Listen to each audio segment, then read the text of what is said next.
This is the tale of the endless tunnel. So, a few years back, I was still living in my hometown, and I was out with the boys. I had had a rough time recently, and they offered, you know what, Vox, mate, let's take you for camp out. And I thought, well, that sounds like a fantastic idea. So we go to this rugby field, and I was a little nervous. I'd never been for a camp out on a privately owned lot before, but we showed up, and the guy who owned the rugby lot was there. He said, oh, you boys going for camp out? Oh, that'd be great. And so we brought our tents and stuff, and we went and set up. And as we were setting up there, he said, now, boys, if you get bored in the middle of the night, there's something to go and check out. A couple fields over, there is an abandoned World War II era storage tunnel. And it used to be used to store ammunition and weapons during the war. And so we thought, well, it might be worth checking out. My friends and I decided, all right, we're going to go check this out. We turned to Woggle and we asked, do you want to come with us? And he says, no, I'm gonna keep watch. And so he stays by the campfire. Smart. And me, Stumpy, and John, we all walk through these fields, and it's quite a walk. In the dead of night, with our phone flashlights, we start walking. And there are cows out there, and one of them jump scared me. One of them went like, moo, like, and it scared the shit out of me while I was walking. And eventually, we found it. We clambered up some sort of broken down, like crumbly rocks.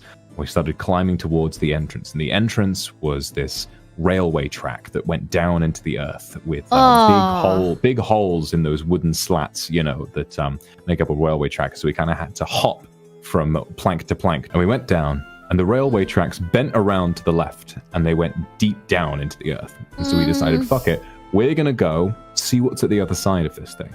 And so we start walking. And bearing in mind, obviously, there is no light down here. So we've got our phone flashlights, and that's it. Our phones run out of battery, we're fucked. And so we just start walking. The railway track sort of funnels into a very small track, almost like it would have been a minecart or something, probably used to transport things from one end of the tunnel to the other.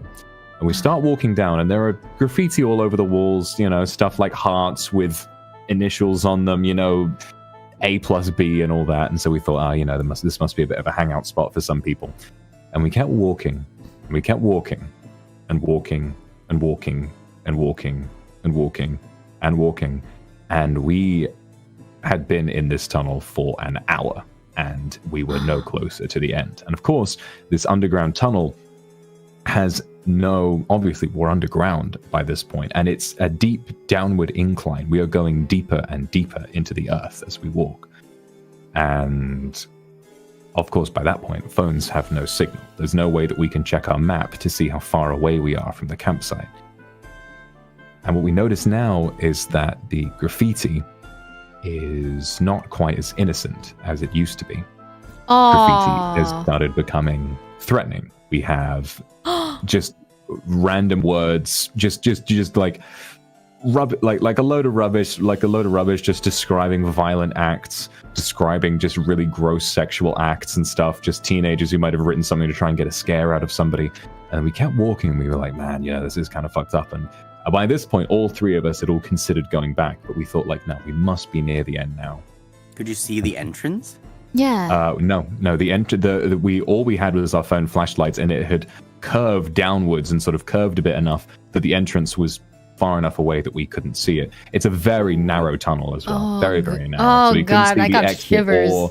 We couldn't see the exit or the entrance. It was just what we could see with our phone flashlights. A few little dank puddles on the ground from dripping from the ceiling. And we kept walking, and then eventually we start seeing the kind of shit that you'd expect to see once you get deep enough.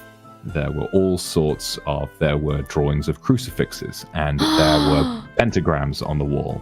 There was the number of the beast. There was 666. And eventually we came to a point where instead of being square in shape, suddenly the corners filled in, and it became like a pipe, like a circle. And someone had completely sketched the sides of those, sort of where it smoothed out into a circle. They'd painted it black, and right next to it, it said on the wall, "Point of no return." I would have turned. I would not have even started that journey, bro. Did you turn around? We considered it, but then we decided that we have to be close now. It's the first No! it was the first change in anything that we'd seen in such a long time. We were mortified, but we thought we needed to try and find something, right?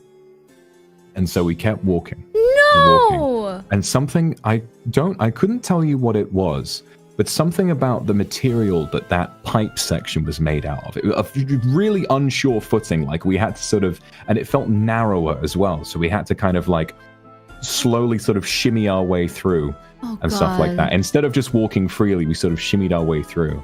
And our phones were running low by this point as well. And like I was saying, something about the material that this tunnel was made out of, the pipe section, it seemed like it swallowed light a little bit more than before. And so it felt like we really...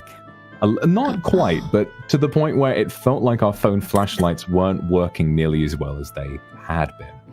Oh, fuck. And now the next part is really scary. This is the part where we decided to turn back.